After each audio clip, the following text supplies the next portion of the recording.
ওই মন্ত্রণালয়গুলোর অধীনে যে 15টা প্রতিষ্ঠান, সেগুলোতে একবার করে যাওয়ার, আমাদের এখানে একটা পাতায় দেখলাম এখানে 15টা অধিদপ্তর এবং সংস্থা রয়েছে। আমি কার্য দিবসও 15টা পাবো কিনা সেটাও তো একটা বিবেচনা করে দেখার বিষয়। তারপরেও আপনাদের প্রত্যেকের অধিদপ্তরে অন্তত একটু সময়ের জন্য হলেও যাওয়ার চেষ্টা করব। আসলে কি আমাদের তো অলরেডি ডায়েরি বুকড হয়ে থাকে আপ টু আজকে থেকে, তো অন্তত 15 দিন ব্লক, তারপরে সময় বের করে করে যাওয়ার চেষ্টা করব। আসলে যে সময়টুকুন পেয়েছি সেই সময়টুকুনে ট্রান্সফরমেশন একটা এজেন্ডা হিসেবে সম্ভব হবে না, হ্যাঁ, কিন্তু যেটা সম্ভব হবে সেটা হচ্ছে কিছু মূল্যবোধের চর্চার ক্ষেত্র তৈরি করা। আমাদের সামনে নির্বাচন আছে, এই নির্বাচনকে কেন্দ্র করে উৎসাহ যেমন আছে, তেমনি নির্বাচনে যেন কোনো উৎকণ্ঠার পরিবেশ কেউ সৃষ্টি করতে না পারে, অন্তত তথ্যের মাধ্যমে সেটাও আমাদেরকে আসলে নিশ্চিত করতে হবে। ফলে তথ্য এমন একটা বিষয়, এইটা মানুষকে স্বস্তিও দেয়, এমন একটা বিষয় যেটা একটা অস্বস্তিরও সৃষ্টি করতে পারে। যদি প্রকৃতই অস্বস্তিকর পরিস্থিতি হয় সেটা এক বাস্তবতা, কিন্তু যদি প্রকৃত অর্থে সেরকম অস্বস্তিকর পরিস্থিতি না হয়, শুধুমাত্র প্রপাগান্ডার মাধ্যমে একটা অস্বস্তি সৃষ্টি করার চেষ্টা করা হয়, সেটা খুব একটা ভালো হবে না। আমাদের গণমাধ্যম সবসময় আমাদের গণতন্ত্রের চর্চায় একটা বড় বলিষ্ঠ ভূমিকা রেখেছে।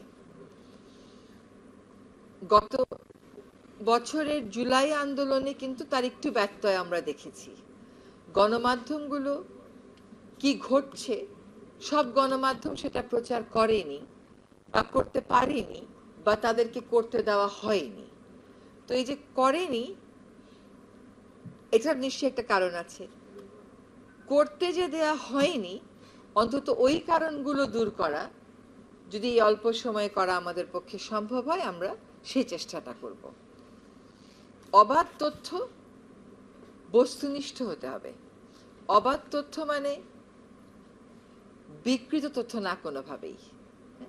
এবং গণমাধ্যমের যে গ্রহণযোগ্যতা, আপনাদের হয়তো মনে আছে যে ইরাক যুদ্ধের পরে অনেকে বিবিসির কথা, বিবিসি আমরা সবসময় শুনতাম কোনো ঘটনা ঘটলে বিবিসি কি বলে ওটাই ঠিক, কিন্তু ইরাক যুদ্ধের পরে আসলে আন্তর্জাতিক বড় বড় সংবাদ সংস্থাগুলোর গ্রহণযোগ্যতাও একটা প্রশ্নের মুখে এসেছিল।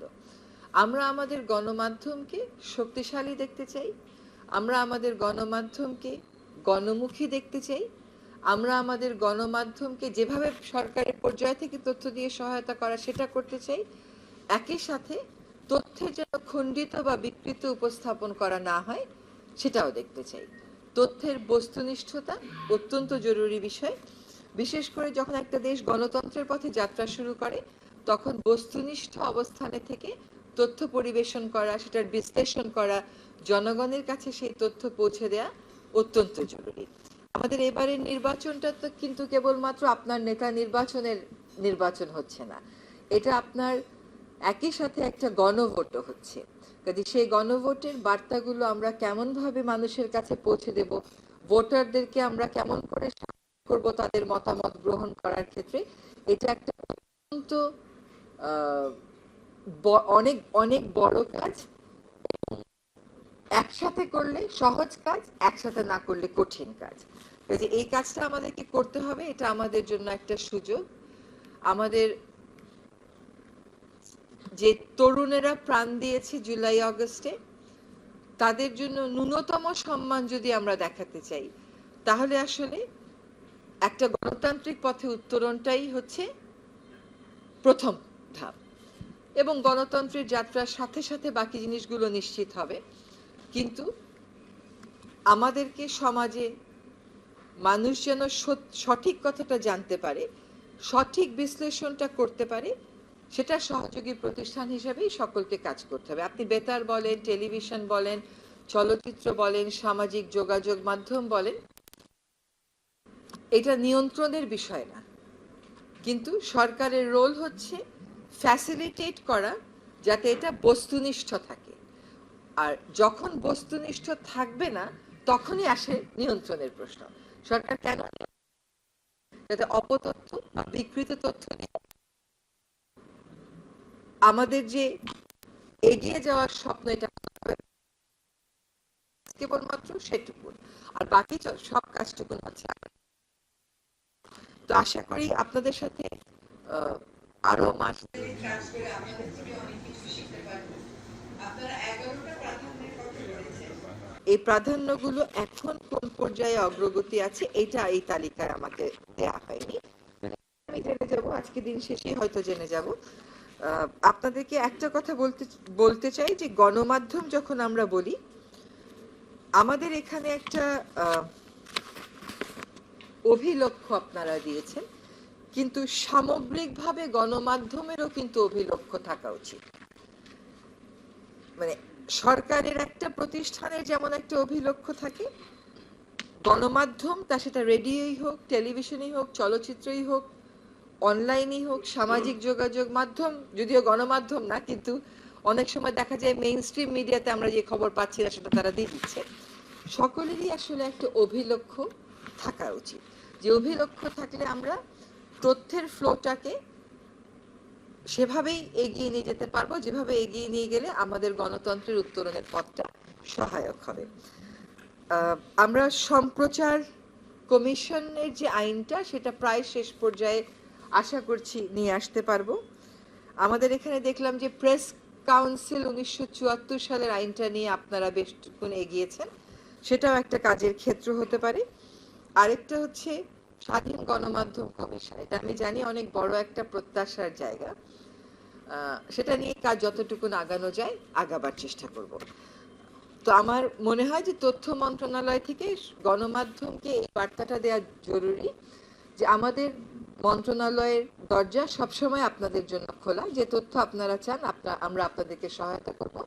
আপনাদের কাছ থেকে ইন্টার্ন আমাদের হচ্ছে সঠিক তথ্যটা মানুষের কাছে পৌঁছে দিতে সরকারকে সাহায্য করবেন। এই সময়টা অত্যন্ত ক্রুশাল একটা মোমেন্ট। এই সময়টা যেমন আশা আকাঙ্ক্ষার দোলাচলে আমরা আছি, প্রত্যাশার একটা দোলাচলে আমরা আছি, এটা যেন জাতির পূরণ হয়, সেখানে গণমাধ্যমের যে ভূমিকাটা পালন করা উচিত সেই ভূমিকাটা নিশ্চয়ই আপনারা পালন করবেন, এবং আপনাদের যতটুকু সাহায্য সহযোগিতা লাগে সেটুকুন ব্যাপারে আমাদেরকে বলবেন, আমরা আপনাদেরকে অবশ্যই সাহায্য করব। তো আমি আজকে এই পর্যায়ে এইটুকুনি বলি, আমি মনে করি দেশের যে কোনো একটা ইস্যুকে এগিয়ে নিতে গণমাধ্যম যে ভূমিকাটা রাখে সেটা অনস্বীকার্য। আমাদের গণমাধ্যম স্বাধীন হোক, আমাদের গণমাধ্যম শক্তিশালী হোক, আমাদের গণমাধ্যম জনমুখী হোক, আমাদের জবাবদিহিতার মেকানিজম থাকুক, এবং গণমাধ্যমকে সাথে নিয়ে আচারের যে শৃঙ্খল আমাদের সমাজে এখনো রয়ে গেছে সেটা ভেঙে দিয়ে আমরা গণতন্ত্রের পথে আমাদের যাত্রা শুরু করি, এটাই প্রত্যাশা। ধন্যবাদ। নিশ্চয়ই বলো।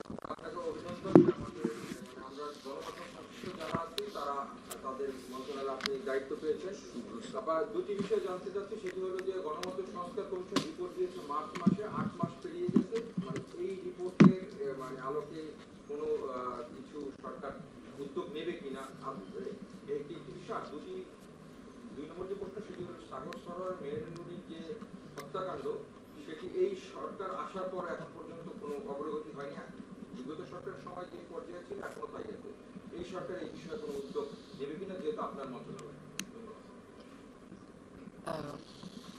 প্রথম কথা হচ্ছে সংস্কার কমিশনের যে রিপোর্টটা, সেই রিপোর্টটি আজকে উপস্থাপনাতে আপনারা দেখেছেন, একেবারেই কোনো কাজ হয়নি তা না, তবে আউটকামটা আলোর মুখ দেখেনি।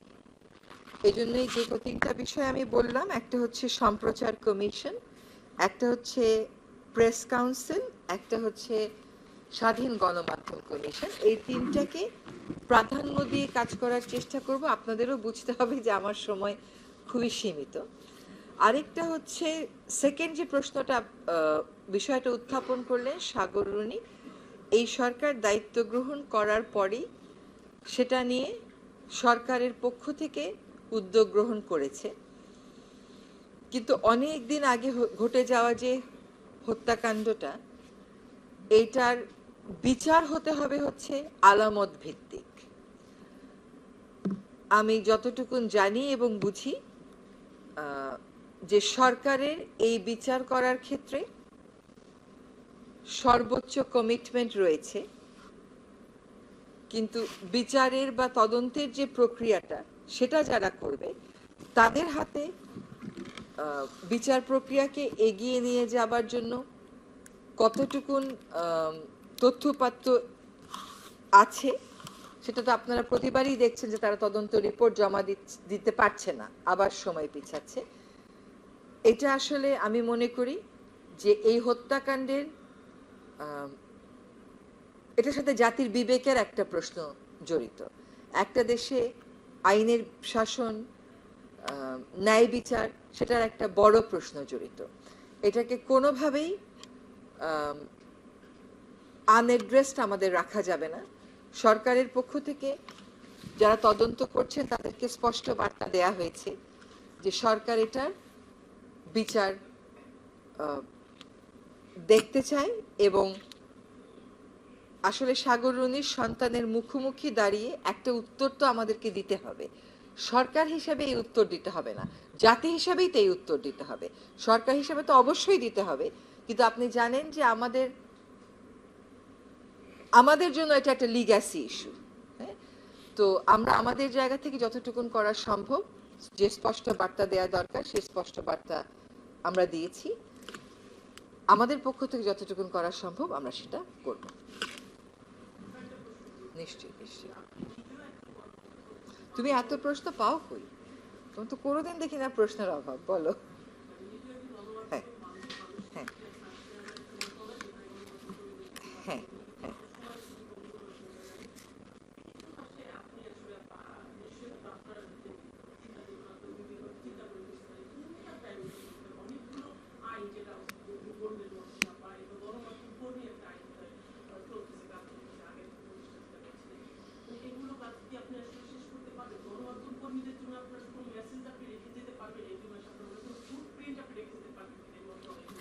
দেখেন, এইটা আনসার হয়তো আজকে এই মুহূর্তে আনসার করাটা একটা প্রিম্যাচিওর অ্যাটেম্প্ট হবে, কিন্তু আমি আগে যেটা বলেছি যে সম্প্রচার কমিশন, প্রেস কাউন্সিল বা প্রেস কমিশন আর স্বাধীন গণমাধ্যম কমিশন, এই তিনটা নিয়ে আমি ব্যক্তিগতভাবে কাজ করতে আগ্রহী, কিন্তু এখানে প্রাতিষ্ঠানিক প্রস্তুতি কতটুকুন আছে এটা আমাকে বুঝতে হবে। এটা বুঝে তারপরে আমি আপনাকে বলতে পারবো যে কাজটা আমি কতদূর এগিয়ে নিয়ে যেতে পারবো। আর গণমাধ্যম কর্মীদের সাথে তো আমি আমার পেশাগত জীবনের শুরু থেকেই কাজ করে এসেছি। হ্যাঁ, তাদের অন্তরায়গুলো আমি জানি। একটা ভিন্ন রাজনৈতিক আবহে কাজ করার ফলে গণমাধ্যমের নিজস্ব কিছু সংকট তো তৈরি হয়েছে। সেই নিজস্ব সংকটগুলো উত্তরণে যদি সরকারের কিছু করার থাকে সেটাও করার চেষ্টা করব, কিন্তু সময় কিন্তু আমার হাতে 2 মাসও আসলে নেই, কারণ 12 তারিখে নির্বাচন হলে 2 মাসের সময় আমার হাতে নেই। তো আপনাদের সহায়তা প্রত্যাশা করি। হ্যাঁ বলো বলো।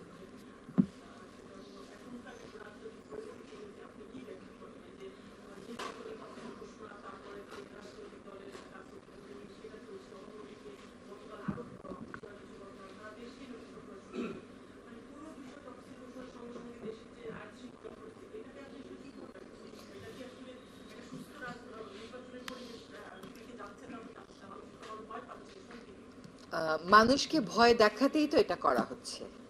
মানুষ যত নির্বাচন চাচ্ছে, মানুষ যত নির্বাচনমুখী হচ্ছে, সরকার যত কঠোর অবস্থানে যাচ্ছে নির্বাচন নিয়ে, সরকার যত স্পষ্ট অবস্থানে যাচ্ছে নির্বাচন নিয়ে, ততই নির্বাচনের ব্যাপারে বা পরিবেশটা একটা ভীতিকর করে ফেলার জন্যই তো এই কাজগুলো করা হচ্ছে। এখন আমরা দীর্ঘ স্বৈরাচারী শাসনের পরে দায়িত্বপ্রাপ্ত একটা সরকার। আমাদের পক্ষ থেকে আমরা স্পষ্ট বলতে চাই যে নির্বাচনের যে তারিখ ঘোষণা করা হয়েছে, নির্বাচন সেই তারিখই হবে। অপচেষ্টা যে থাকবে, 16 বছরের স্বৈরাচারী শাসনের যে ফুটপ্রিন্টটা রয়ে গেছে, সেটার কিছু কিছু আউটকামই এগুলো। এবং আপনারা যদি আমাদের মাননীয় প্রধান উপদেষ্টার দপ্তর থেকে যে প্রেস বিবৃতিটা পাঠানো হয়েছে, সেখানে দেখবেন যে আমরা স্পষ্ট করে বলেছি যে নির্বাচনের ভিতটাকে দুর্বল করে দেওয়ার জন্যই এই আক্রমণগুলো করা হচ্ছে। কিন্তু বাংলাদেশের মানুষ সবসময় এই ধরনের আক্রমণ প্রতিহত করেছে। সরকার বাংলাদেশের মানুষকে সাথে নিয়ে এই ধরনের হীন, কাপুরুষোচিত এবং ষড়যন্ত্রমূলক আক্রমণের জবাব দিবে সঠিকভাবে নির্বাচনটা অনুষ্ঠানের মাধ্যমে।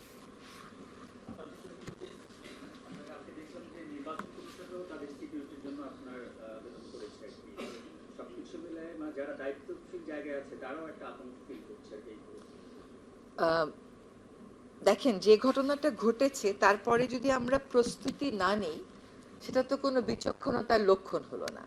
এটাকে আমি প্রস্তুতির কথা বলবো, যাতে করে আমার প্রতিপক্ষ কোনো রকমের আর সুযোগ নিতে না পারে।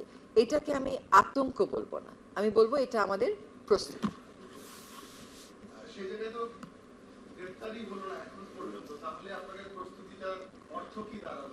দেখেন, গ্রেফতার হলো না এখনো পর্যন্ত, মানে আপনি এই প্রস্তুতির সাথে গ্রেফতার হওয়াকে কেন মিলাচ্ছেন বলেন? অপরাধী পার পেয়ে গেল কোথা থেকে? অপরাধী পার পেয়ে গেল কোথা থেকে? সকল অপরাধী ধরবার জন্য আমরা তৎপর আছি। তো আমরা বলছি না, আমাদের থেকে বারবার স্পষ্ট করা হয়েছে যে অপরাধীকে ধরবার জন্য সর্বাত্মক চেষ্টা করা হচ্ছে, সর্বোচ্চ চেষ্টা করা হচ্ছে। অপরাধী সবসময় 24 ঘন্টার মধ্যে ধরা পড়ে এমন তো না। শুধু এই একটি ঘটনাই না, আমরা অনেক আসামির ক্ষেত্রে দেখেছি যে তারা জামিন পেয়ে যাচ্ছে এবং নন বেইলেবল মামলায় জামিন পেয়ে যাচ্ছে। শুনেন, একটা কথা বলি, নন বেইলেবল আর বেইলেবলের মানেটা আপনাকে বুঝতে হবে। নন বেইলেবল হলেও বিচারক চাইলে বেইল দিতে পারেন, বেইলেবল হলেও বিচারক চাইলে গ্রেফতার করতে পারেন।